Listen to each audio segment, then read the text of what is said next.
ಮಹಾಂತೇಶ್ ಶೆಟ್ಟಿ ಅವರೇ. ನೋಡಿ ಸರ್, ಪ್ರಿಯಾಂಕಾ ಖರ್ಗೆ ಅವರು ಹೇಳೋದ್ರಲ್ಲಿ ಹಲವಾರು ವಿಚಾರಗಳು ಸ್ವಲ್ಪ ಜನರ ಅಭಿಪ್ರಾಯಗಳಿಗೆ ಬದ್ಧವಾಗಿವೆ. ಕದನ ವಿರಾಮಕ್ಕೆ ನಮಗೆ ಟ್ರಂಪ್ ಅವರು ಬೇಕಾಗಿದ್ರ? ನೋಡಿ, ಹೇಳ್ತಾರೆ ಅವರಲ್ಲಿ, ಕದನ ವಿರಾಮವನ್ನು ನಿಲ್ಲಿಸದೇ ಇದ್ದರೆ, ವಿರಾಮ ಮಾಡದೇ ಇದ್ದರೆ ವ್ಯಾಪಾರ ವಹಿವಾಟುಗಳು ಬಂದಾಗ್ತವೆ ಅನ್ನೋ ಏನು ಎಚ್ಚರಿಕೆಯನ್ನು ಸಹ ಟ್ರಂಪ್ ಕೊಟ್ಟಾಗ ಇದನ್ನ ಹೇಗೆ ಒಪ್ಕೊಂತಾರೆ ನಮ್ಮ ಪ್ರಧಾನಿ ಮೋದಿಜಿಯವರು? ಇದ್ರ ವಿಷಯವಾಗಿ ಯಾವತ್ತಾರು ಒಂದು ಸ್ಟೇಟ್ಮೆಂಟ್ ಅನ್ನ ಒತ್ತು ಪತ್ರಿಕಾಗೋಷ್ಠಿಯನ್ನು ಬಂದು ಏನಾದ್ರು ಹೇಳಿದ್ರ? ಅದು ಹೆದರಿಕೆನಾ? ವ್ಯಾಪಾರ ವಹಿವಾಟುಗಳು ಬಂದಾಗ್ತವೆ, ನನ್ನಿಂದನೇ ಕದನ ವಿರಾಮ ಆಯ್ತು ಅನ್ನೋದನ್ನು ಟ್ರಂಪ್ ಹೇಳ್ತಾರೆ. ಅವರಿಂದ ಕಲಿಬೇಕಾಗಿದೆ ನಾವು. ಈ ದೇಶದ ಭದ್ರತೆ ವ್ಯವಸ್ಥೆ, ಭದ್ರತೆಯಲ್ಲಿ ಅವ್ರದೇ ಆದಂತ, ನಾವು ಅದನ್ನ ಹೇಳಿಕ್ಕೆ ಅವ್ರ ಕಡೆ ಹೇಳಿಸ್ಬೇಕಾಗಿದೆ, ಟ್ರಂಪ್ ಕಡೆ. ಇದು ಹೇಳಿದ್ರಲ್ಲಿ ಪ್ರಿಯಾಂಕಾ ಖರ್ಗೆ ಅವರು ಬಹಳ ಸತ್ಯದ ಮಾತುಗಳು, ಇದರಲ್ಲಿ ಯಾವುದೇ ತಪ್ಪಿಲ್ಲ.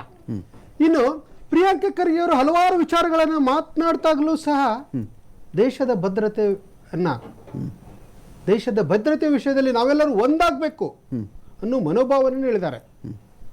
ಹಾಗಾಗಿ ನಾವು ದೇಶದ ಐಕ್ಯತೆಯನ್ನ, ಸಾರ್ವಭೌಮತ್ವವನ್ನ, ಈ ದೇಶದ ಪ್ರಜಾಪ್ರಭುತ್ವವನ್ನು ಒಪ್ಪಿಕೊಂಡಾಗ ನಾವು ಯುದ್ಧ ವಿರಾಮ ಇದರಲ್ಲಿ ನೋಡಿ ಅವಕಾಶವಿತ್ತು. ಎಲ್ಲಿ ಪಾಕಿಸ್ತಾನದಲ್ಲಿ ಇರುವ ಉಗ್ರರಿದಾರಲ್ಲ, ಅವರನ್ನು ಸದೆ ಬಡ್ಲಿಕ್ಕೆ ಇದು ದೊಡ್ಡ ಅವಕಾಶ ಇತ್ತು. ಇದನ್ನು ಸಹ ಕಳ್ಕೊಂಡು ನೀವು ಯುದ್ಧಕ್ಕೆ ಹೋದ್ರೆ ಗಾಂಧೀಜಿ ಫೋಟೋ ಅಪ್ಲೋಡ್ ಮಾಡ್ತೀರಾ ಸೋಷಿಯಲ್ ಮೀಡಿಯಾದಲ್ಲಿ, ಯುದ್ಧ ನಿಲ್ಲಿಸಿದ್ರೆ ಇಂದಿರಾ ಗಾಂಧಿ ಫೋಟೋ ಅಪ್ಲೋಡ್ ಮಾಡ್ತೀರಾ ಅಂತ ನೋಡಿ ಸರ್. ಯುದ್ಧ ನೀವು ಶುರು ಮಾಡಿ ಅದನ್ನ ಯಾರು ಯುದ್ಧ ಅಂತ ಕರೆದಿಲ್ಲ ಬಿಡಿ, ಬೇರೆ ವಿಚಾರ. ಯುದ್ಧ ಅಂತ ಮಾಡಿದ್ರೆ ಗಾಂಧೀಜಿ ಯುದ್ಧದಿಂದ ಏನೂ ಸಾಧ್ಯವಿಲ್ಲ, ಏನು ಸಾಧಿಸಕ್ಕಾಗಲ್ಲ ಅಂತ ನೀವೇ ಪೋಸ್ಟ್ ಮಾಡ್ತೀರಾ.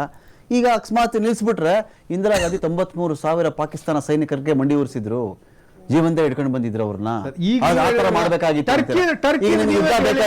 ಯುದ್ಧ ಬೇಕಾ ಬೇಡವಾ? ಯುದ್ಧ ಬೇಕಂತಿಲ್ಲ, ನಮಗೆ ಬೇಡ. ಅವ್ರನ್ನ ಉಗ್ರರನ್ನ ಪ್ರೋತ್ಸಾಹಿಸುವಂತ ಪಾಕಿಸ್ತಾನ ಬೇಡವಾಗಿದೆ.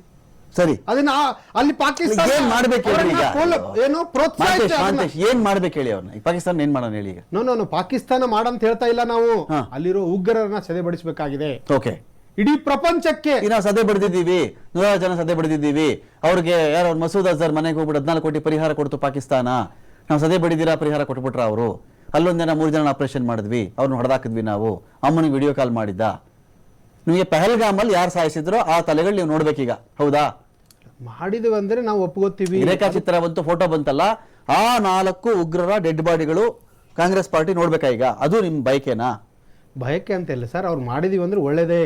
ಓಕೆ, ಅದನ್ನ ಸುಮ್ಮನೆ ಬರೀ ಪ್ರಚಾರಕ್ಕೋಸ್ಕರ, ಮಾತುಗಳಿಗೋಸ್ಕರ, ವಿಶ್ವಗುರು ಅಂತ ಹೇಳಿಕೋಸ್ಕರ ಬಳಸ್ಕೊಳ್ಳೋದು ಸರಿಯಲ್ಲ ಅನ್ನೋದು ಪ್ರತಿಯೊಬ್ಬ ಪ್ರಜೆಯೂ ಸಹ ಪ್ರಜ್ಞಾವಂತರಿದ್ದಾರೆ. ಭಾರತ ದೇಶದ ಎಲ್ಲರೂ ವಿಚಾರ ಮಾಡ್ತಾರೆ, ಅದನ್ನ ತಿಳ್ಕೊಳ್ತಾ ಇದ್ದಾರೆ. 1971 ವಾರ್ ಬಗ್ಗೆ ಇಂದಿರಾ ಗಾಂಧಿ ಅಂತ ಯಾಕೆ ಮಾತಾಡ್ತೀರಿ? ಸೈನ್ಯ ಅಂತ